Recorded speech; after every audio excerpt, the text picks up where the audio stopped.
So in this video we are going to see another basic problem on array. So the question given to us is check if the array is sorted or not. So the array that is given to us is 8, 12 and 15. We have to check whether it is sorted or not. As you can see that the array is sorted, so we will output yes. In the other question the array is given as 40, 30, 12 and 50. It is clearly stated that we can see that the array is not sorted. 30 is less than 40, so we will output no in this case. So let's see how we can do this problem.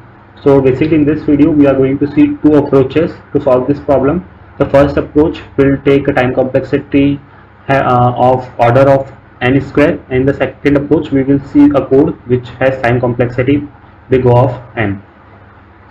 So let's start with approach 1.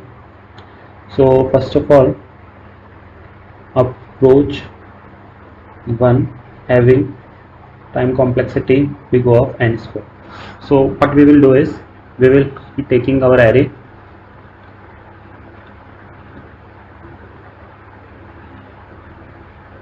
and what we basically have to do is we will run two loops. That is, one will be from the first element and the other loop will be from the element where the I is, index where the I is to its next. For example, if I is at 0, the j will start from 1. If I is at 1, the j will start from 2. So j will be equals to I plus 1. So what we will do is we will compare array of j with array of I. If any time array of j becomes less than array of I, it means that the array is unsorted. Okay, so this is how we will write the code for order of n square. So the basic condition that we will write is we will run two loops. First will be running from 0 to n, that is it will traverse all the elements of the array, and the second one will start running from I plus 1 and it will also go towards the end of the array, and in each iteration it will check if our array of j is less than array of I. If this condition holds true in any of the cases, we will simply return false in that case. So we will return false in that case. Otherwise, if the loop runs completely and we have never returned false, in that case we will return true, which means that the array is in ascending order. So how this will run is, suppose let's take the second example to understand it much better. Okay, so this is our array.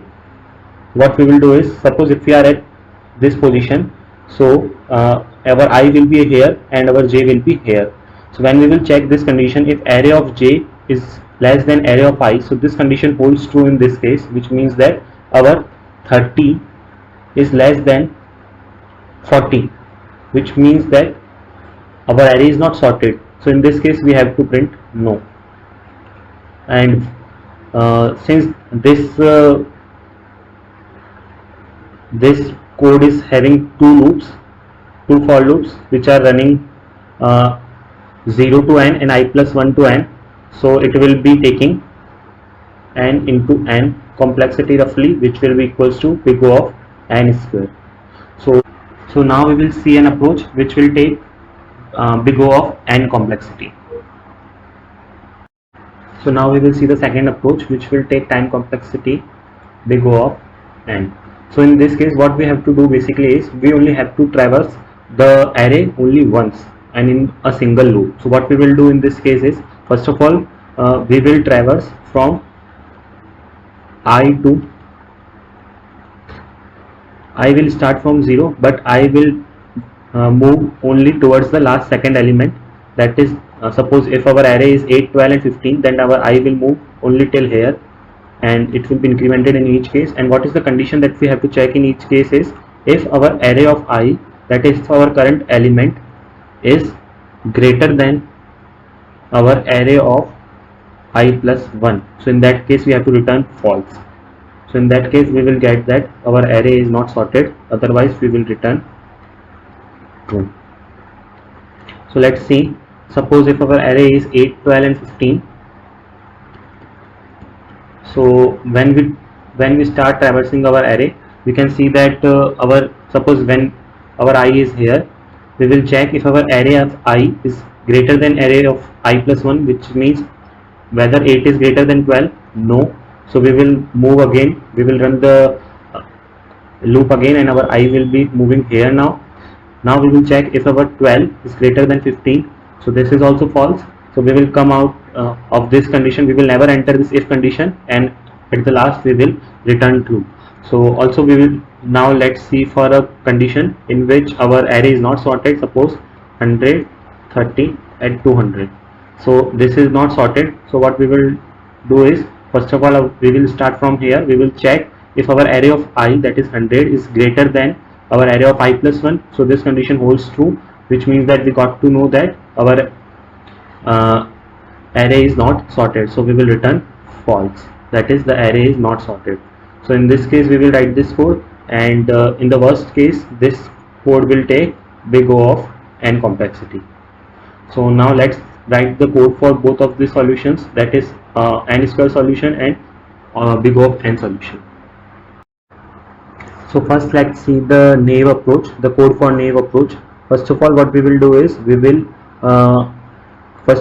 create a different function for calculating or checking whether our array is sorted or not, and in the main function we will simply call that function and we will check what does it return, if whether it returns true or false.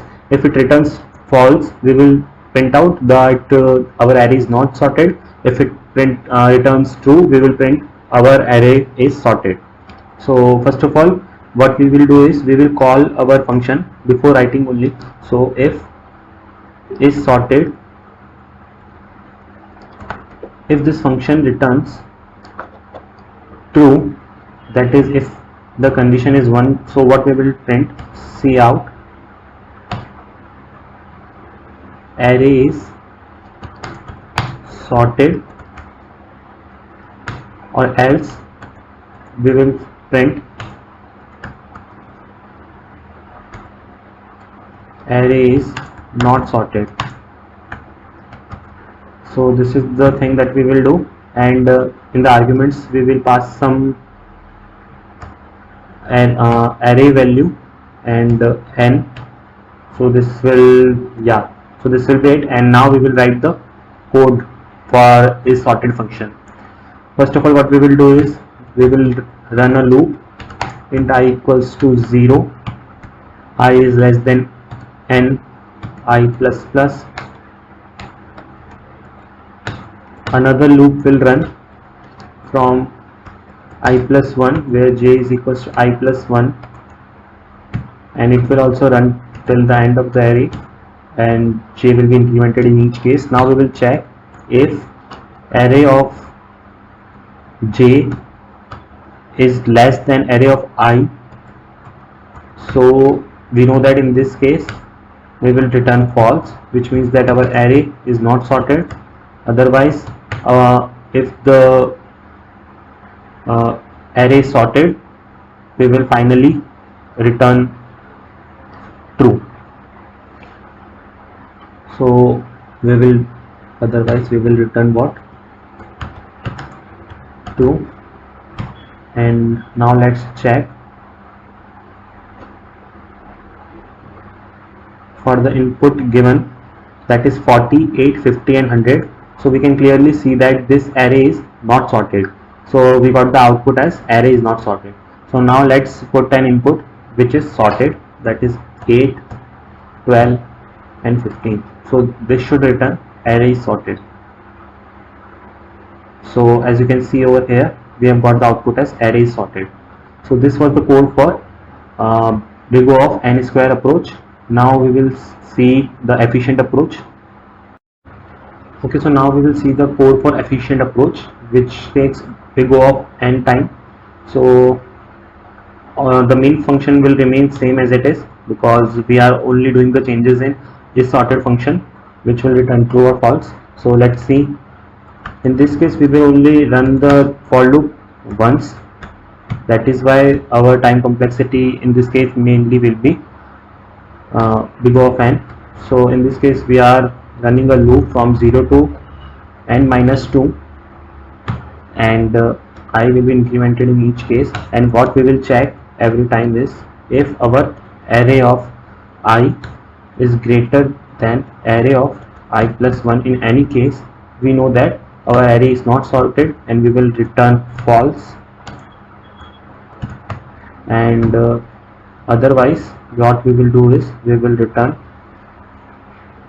true.